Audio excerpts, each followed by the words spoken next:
방법보다 하나님을 찾으라는 제목으로 말씀을 전하겠습니다.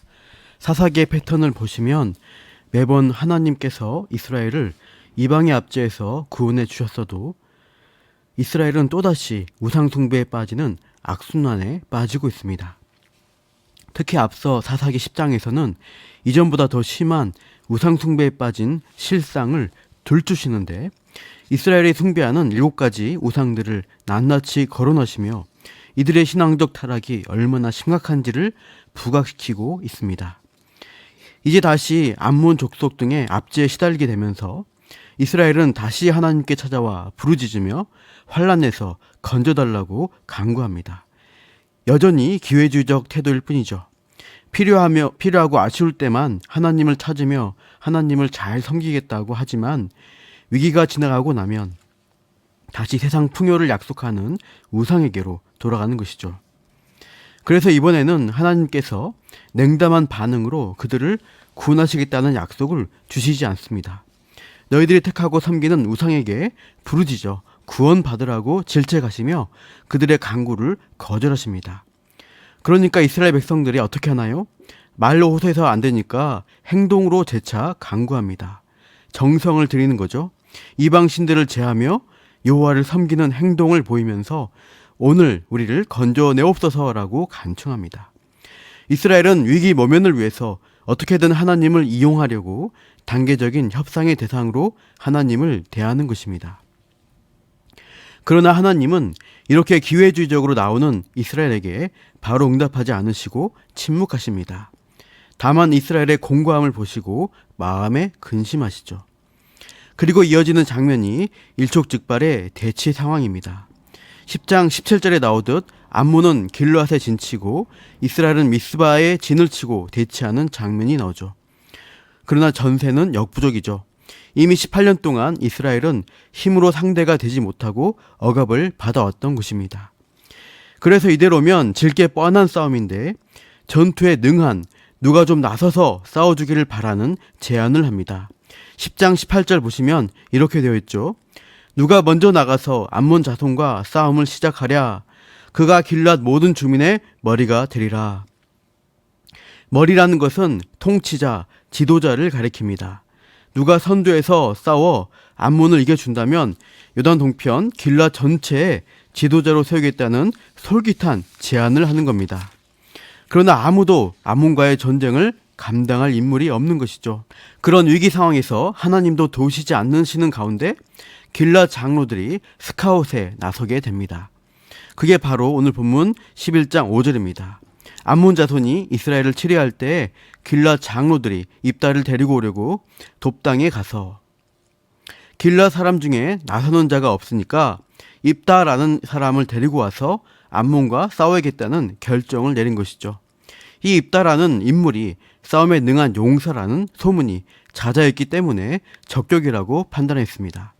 그러나 문제가 있습니다. 입다와 길앗 사람들 사이에는 안 좋은 과거가 있었던 것이죠. 그 과거가 1절에서 3절에 소개되고 있습니다.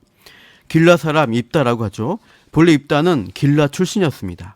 그러나 출생이 비천하다는 이유로 동양 사람들에게 괄치를 받은 것이죠. 기생이 나왔다는 이유입니다. 1절 뒷부분에 나오는 길앗은 지명이 아니라 인명입니다. 길앗이라는 사람이 기생 사이에서 낳은 아들이 입다이죠.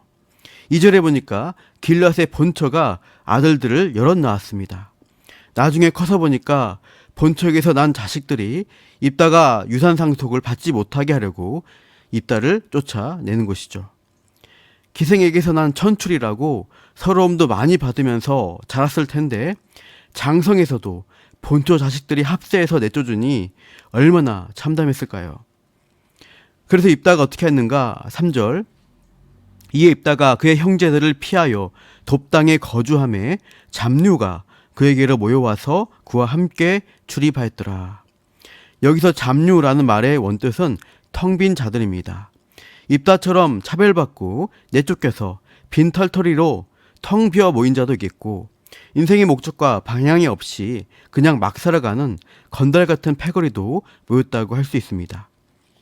입다가 이 무리의 대장이 되어서 이제 싸움에 출정하는데 아마 약탈 같은 것으로 살아갔을 것으로 보이는데요. 상당한 싸움 실력과 전술을 발휘하여 점점 이름을 날리기 시작하는 것입니다. 그래서 자기 고향 길라되기까지 큰 용사로 명성이 자자했다고 할 수 있습니다. 암몬과의 대대적인 전투를 앞둔 길라 장로들 입장에서 입다같이 입증된 용사가 꼭 필요한 것입니다. 그래서 과거지사를 뒤로 하고 급하게 입다를 찾으러 멀리 돕단까지 간 것이죠. 6절 입다에게 이르되 우리가 암몬 자손과 싸우려 하니 당신이 와서 우리의 장관이 되라 하니 당신이 와서 우리의 장관이 되라. 즉 암몬과의 싸움에서 입다를 총지휘관으로 세워줄 테니 앞장서서 싸워달라는 요구이자 약속을 합니다. 본래 왕과 같은 통치자의 지위를 걸었었는데 입다를 후보로 삼으려다 보니 입다의 출신과 사회적 신분 때문에 길라 전체의 수장으로 추대하는 일이 내키지 않은 겁니다. 그래서 왕직 대신 장관직을 제안한 것이죠. 길라드에서 천출이라고 쫓겨난 입다 입장에서 장관직도 대단한 제안이라고 여겨 선뜻 동의해 줄 것이라고 여긴 것 같습니다.